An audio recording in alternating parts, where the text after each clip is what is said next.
Hello, this is Fundamental of Programming course CO1027. In this session, we are going to talk about switch statement. Okay, and as you see in the last session, when we talk about if statement, there's a syntax of that if statement that allow you to write a multi-branch if, right? And that's quite convenient, right?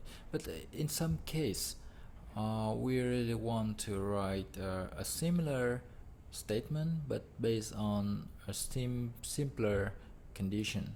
Okay, in this case, we may use the switch statement.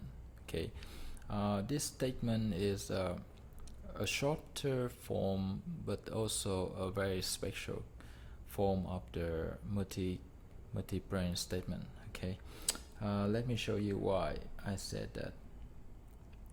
So for the switch statement, as I state here, is a convenient way to write a multi-way statement, and you start by write down the keyword switch and then followed by an expression. Okay, so now depends on the value of this expression. If it falls into the case here, then the statement will be executed. Now I write very clear that these are not single statement but multiple statement, which means you can write a lot of statement here. Okay, and the break keyword here is not mandatory. In fact, it's just optional. It does not exist in the switch statement original form. Okay, why do I say that? Because if you look at the flowchart, it goes this way. Okay, here is the flowchart of the switch statement. So first, your expression will be calculated here, and depends on that expression value. If it is equal to case 1, then the case 1 statement will be performed. If it does not fall into case 1, then it will check if the value of that expression fall into case 2. If it's true, then you do this case 2 statement. Otherwise, check the case 3. If true, do case 3 statement. If all the case does not equal to expression, then it will execute the default statement here, and the whole group here is the flowchart of that switch statement. Now, one important part that people don't tell you is that after executing this statement, for example, after finish the case 1 statement, it will continue to flow into performing case 2 statement and continue to perform case 3 statement and continue to perform default statement. Okay, so why is that? Well, sometimes we think that these are very convenient way to write the code. Let me show you why. Look at this example. In this example, you have ask user to read as users to type in one operator that you want to perform, and depends on the operators you are going to print out something on the screen. Okay, it's very normal. Now suppose that I don't have the break statement here. What's going to happen? Okay, suppose I don't have this, then let's say I input O is minus.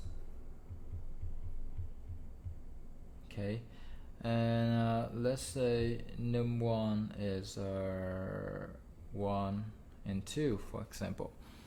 Then what happens when I run into this code? The expression here is just O, So it will be compared with the following case. Okay, so the case 1, no, minus does not equal to here, so I am going to skip this one. But minus equal to case 2, therefore I'm going to print out this computation. Looks very reasonable, right?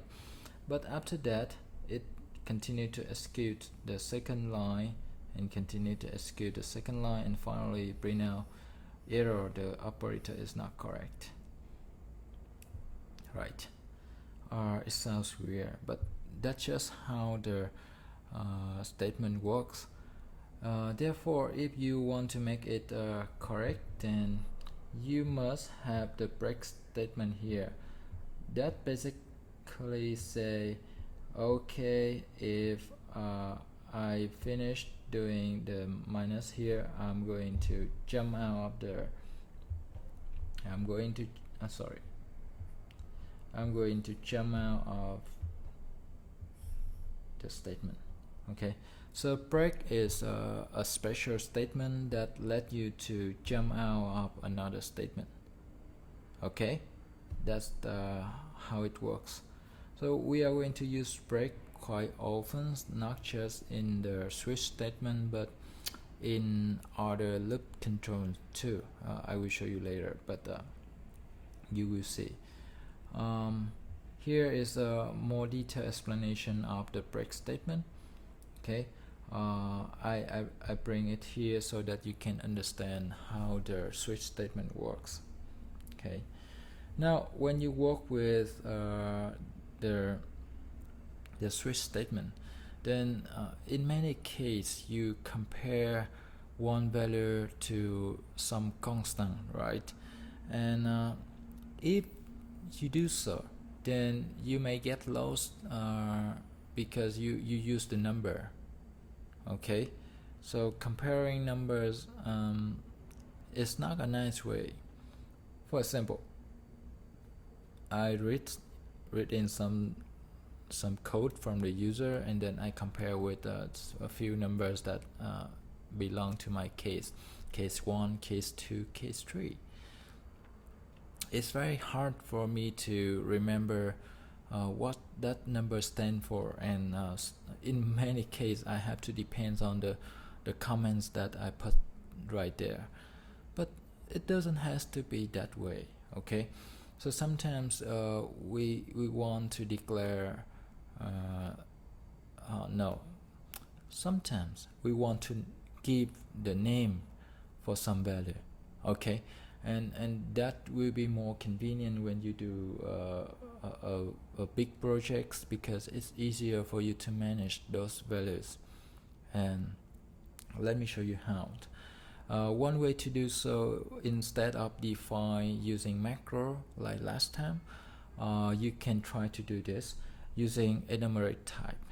This is a way to give a number some kind of identifier.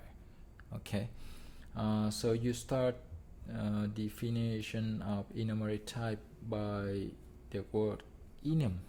Okay, followed by a type name, and then you have a list of possible value enclosed inside this bracket. Pretty straightforward, right? There is another form that you can use. Also start with enum, then you can state a set of values you have, and then you can declare variables. The type name here can be an option. Okay, you don't need to specify a name in the second form. Now it's up to you. In most of cases you will see the first form more often than the second, but either way it's working for me. Okay, so look at this example, you will see very clear what I mean. Let's say I define a new data type called color. Okay, so I call the color by its name rather than number. I don't want to remember red is 1, blue is 0, and no, I don't want to keep that number in my head. Instead, I just want to call it by the name. So I list a set of color I have in my in my color set. And so you see here, I can declare C as a variable of type color, and I assign a value for it. Now I don't assign a number, I assign the name yellow. In fact, this name yellow will be mapping into the number. Okay, so can you guess what is the value of C? I think you can understand. Now let's count 1, 2, 3. So yellow is supposed to be 3. No, the case here is not 3, but instead what you see is 2. Okay, so why is that? Let me explain to you. When you define the enum type and the first items doesn't have any number assigned to it, then by default it starts as 0. Okay, and the next one, if you don't assign any value to it, its value will be the previous value plus 1, so 1. Okay, and so you can see this one is 3, this one is 4, and this one is 5. So when you print out the color C, what you see on the console is not the word yellow. No, it's actually a number. So again, enumerator type is nothing but a number, an integer, but you can use some name to call it, okay, rather than use the row number. And I found this very convenient for a lot of developer, and as you the more you program, you will see a lot of use of enumerator type in your code and in your projects and in some other projects that you encounter in the future. Okay, the other form that I think which for me is better is this one.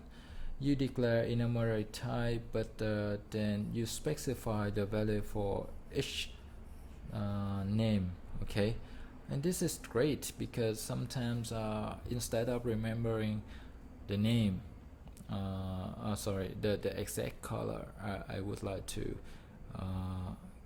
assign the name of that color, and the value is actually the color code of that color. Okay, rather than a sequence. Okay, it doesn't look like I want everything listed here in order. It may be very different. Okay, so for example, what you see here is that I assign red to be -1, but orange to be 2 and yellow to be 8 in no particular order.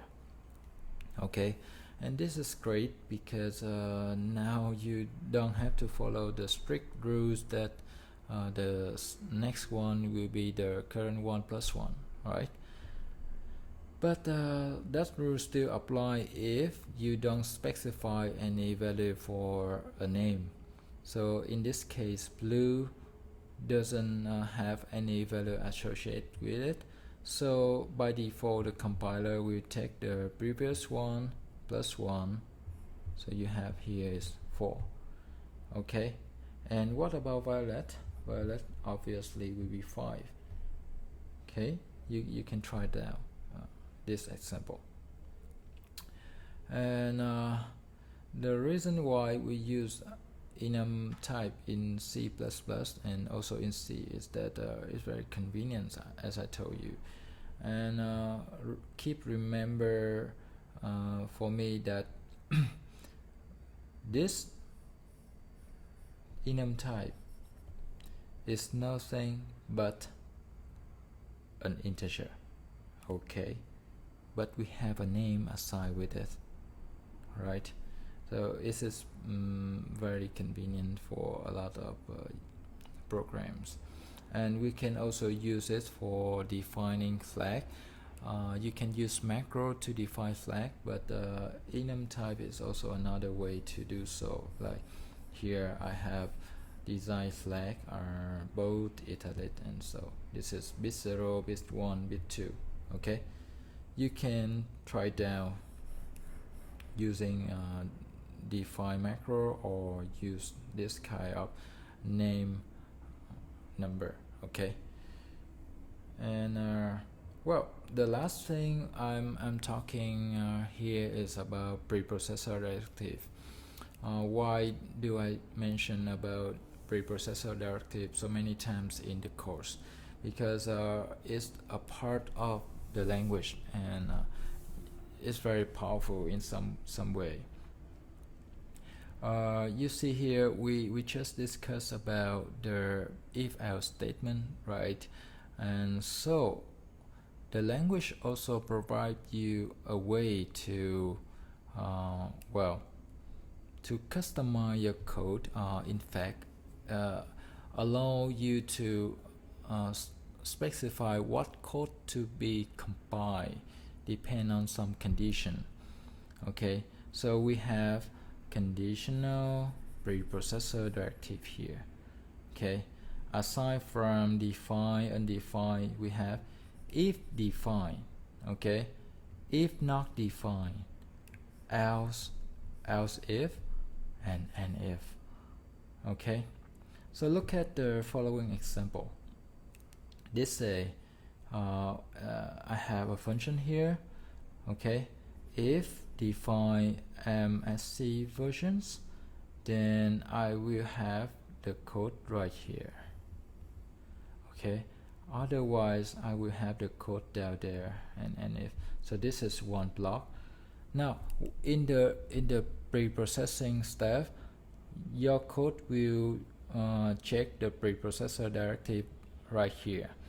Now if you take this code and you compile on Windows, then on Windows this MSC version will be defined, and therefore your code now turn into the one that I highlight here.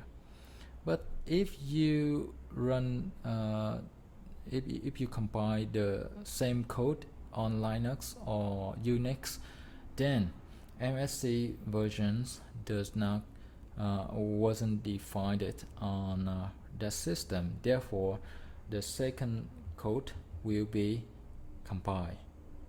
Okay, and that show you the power of what can I say, cross-platform implementation. Okay, I don't do cross-platform programming a lot, but when I join some open source projects, I see it a lot, and I feel like I need to adopt this kind of technique in my program soon. Nowadays I don't care too much about Windows implementation, but look at this. Sometimes you need to care because it just exists, right? It gives you a lot of flexibility in how can you customize and how you optimize your code on several different systems, and it's actually a good point. But you don't need to modify your code, just bring it to anywhere and then compile, and that's it's powerful. Okay, so I hope you learn from this. And well, there is another way for you to use the preprocessor directive. Here is the use in library definitions. So I may have the header file here. That header file may be included in several places, and then some library may include that header file again and again. So imagine that in your code you include a library, and that library is included by a lot of other libraries several times, and it becomes a problem because now you after preprocessing step you will have several definitions of one single functions, for example. Then it comes to be a trouble because the compiler will complain like it's a uh, there are several definitions of your functions, there are several definitions of your structure, and so on and so forth. So you don't want that, right? You want that definition of the structure, you want that prototype of the function defined once.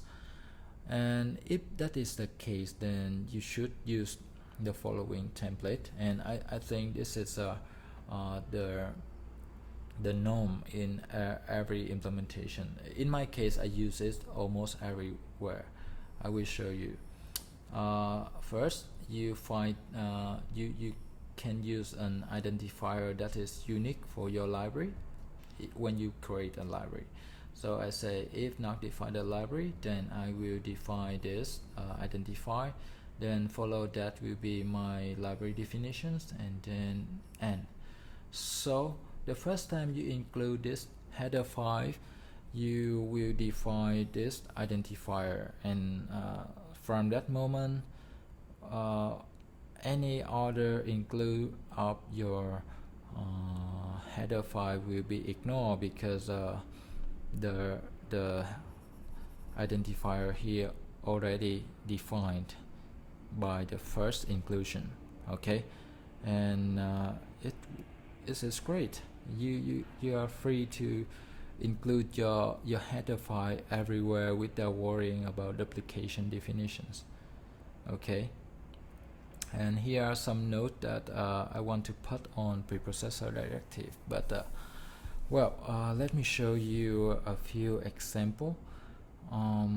We talk about switch, right? We talk about if statement, and we talk about some other library thing, right? So let me demonstrate for you. Okay, first I would like to show you a few demonstration of type definitions. Let's say enum. Okay, I have color, just like I told you before: red, green, blue, yellow, black, black, and white. Okay, I missed one comma. Okay, that's good. So I have the following enum type.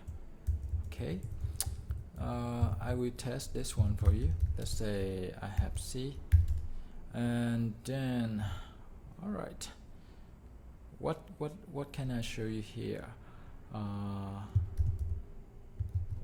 Okay, I will ask you to please input a color.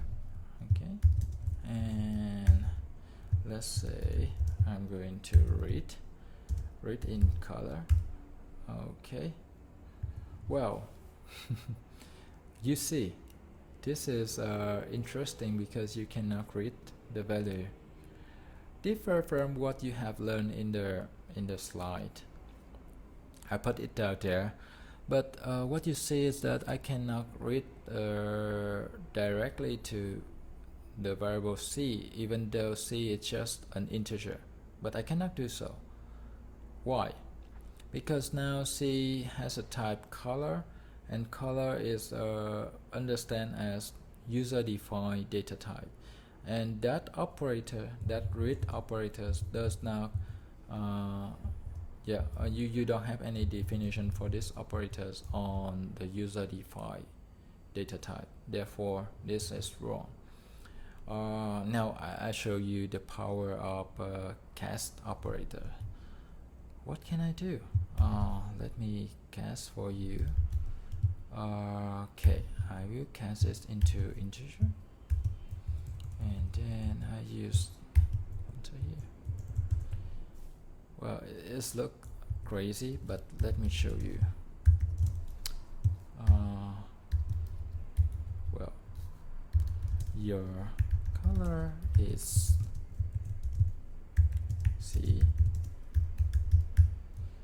Okay, sounds great. Let me show you.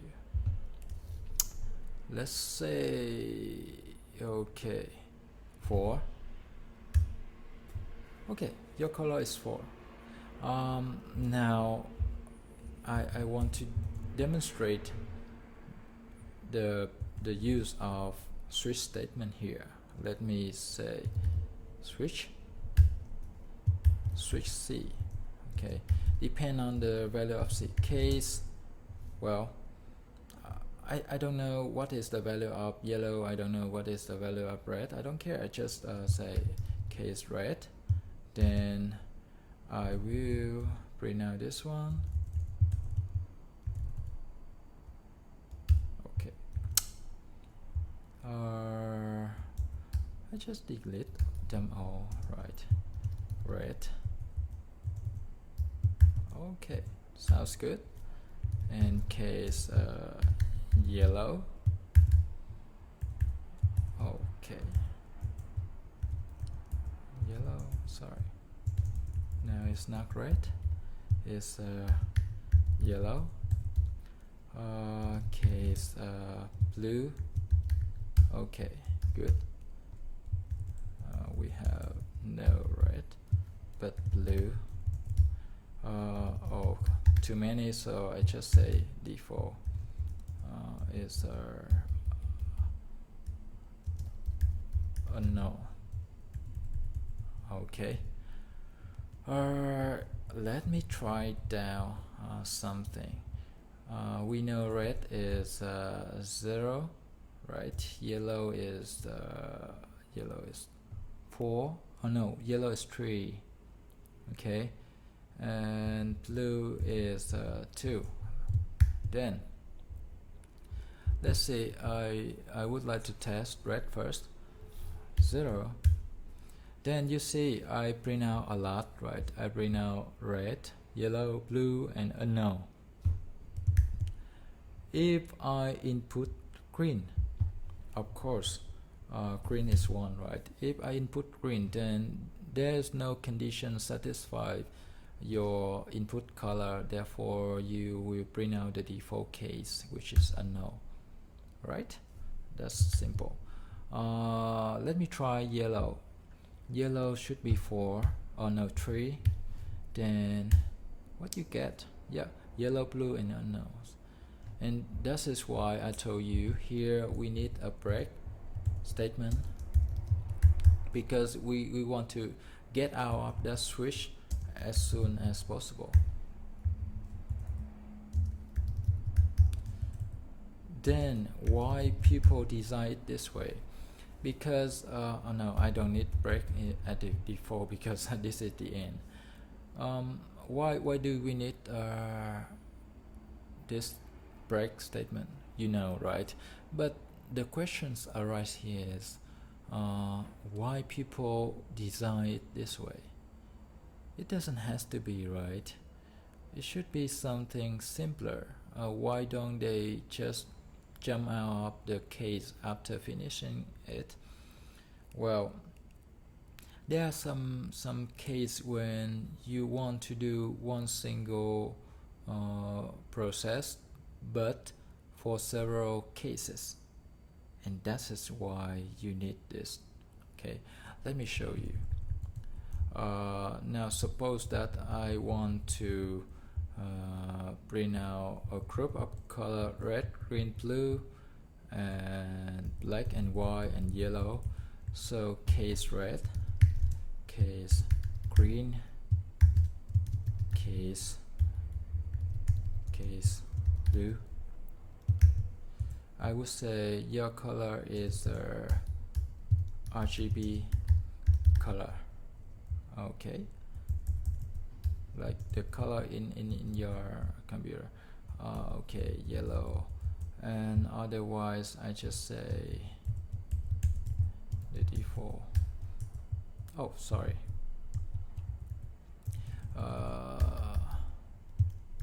Black. Okay, and case white. Your color is black white color.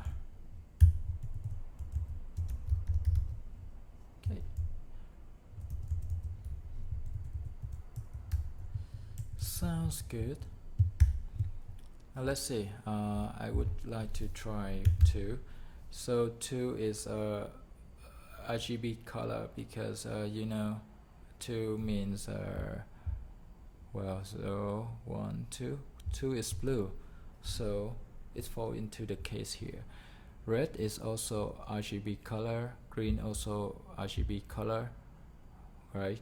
So when you have several values that is required for executing just one case, then you can combine several cases together this way. And that is why they design the switch statement without any break, and you have to add break manually if you want to end the flow of execution. I believe that is a great idea. It just depends on how you want to use it, okay? But this is great. And okay, I think one next demonstration is I want to demonstrate about the library. So for this projects, let me add something. Well, okay, I would like to add some 5. Oops. Okay, let me add the header 5. Let's say my library, okay, and I will add it into my code. So you see by default I will have it create like this, okay. This is a kind of default template, and the identifier here is created automatically by the IDE I'm using. So you can choose another one if you feel like I don't like this one. I just use this one. Okay, this is my leaf. So I can bring up my color here. Okay, let me cut it down and switch to here, put it down here. In the main, I may include well, oh no, my lib. Okay, suppose that there are some other place you may include my lib. Nothing wrong, okay, because in the pre-processing step all of your lib will be disabled, I mean not include. Now if I remove the following definitions, then what you know is well, you are going to jump into the trouble when you compile the code, because there are several errors that you can encounter here, like the redefinitions of the color. Okay, that is because your header file is included so many times, and there are so many redefinitions of this enum type. Okay, so that is the power of using the preprocessor directive. You can also see well, I would like to demonstrate one more power of this one, like if define debug, then okay, define debug message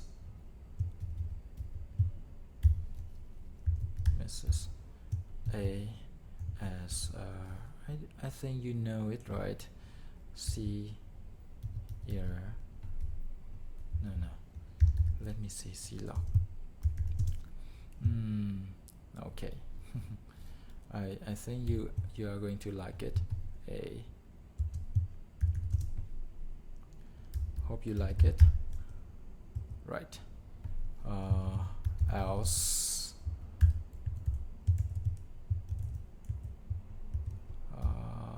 okay, empty, nothing, and if. Okay, so now I will write down some debug messages.